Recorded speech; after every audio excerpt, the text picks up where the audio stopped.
বজ্র পোড়ানো, বায়ু ও পানি দূষণ সহ অবৈধ পণ্য উৎপাদনের অভিযোগ ভূমিদস্যু আকিজ ফুড অ্যান্ড বেভারেজ লিমিটেডের বিরুদ্ধে। ঢাকার ধামরাই উপজেলায় শিল্পায়নের আড়ালে ভয়াবহ পরিবেশ বিপর্যয়ের অভিযোগ উঠেছে আকিজ ফুড অ্যান্ড বেভারেজ লিমিটেডের বিরুদ্ধে।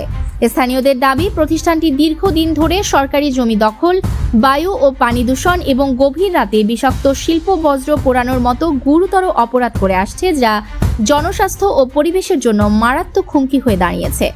দিনের বেলায় সবকিছু স্বাভাবিক মনে হলেও রাত নামলেই যেন বদলে যায় দৃশ্যপট। গভীর রাত, চারপাশ নিস্তব্ধ, আর ঠিক তখনই শুরু হয় বিষাক্ত বজ্র পোড়ানোর কার্যক্রম।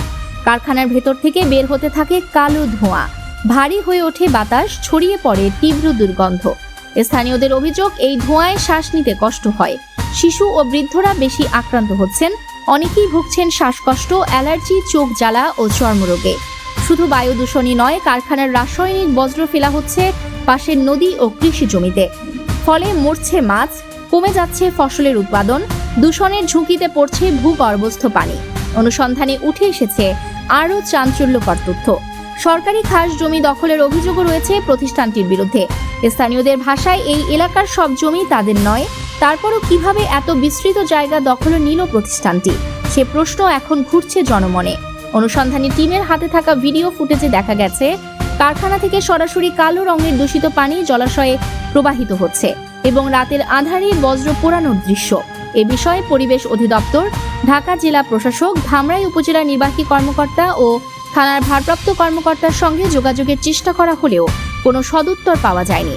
ফলে প্রশ্ন উঠেছে, দীর্ঘদিনের অভিযোগ থাকা সত্ত্বেও কেন কার্যকর ব্যবস্থা নেওয়া হচ্ছে না। প্রতিষ্ঠানটির চেয়ারম্যানের সঙ্গে যোগাযোগের চেষ্টা করলে তিনি সরাসরি কথা না বলে স্টাফের মাধ্যমে ফোন রিসিভ করান।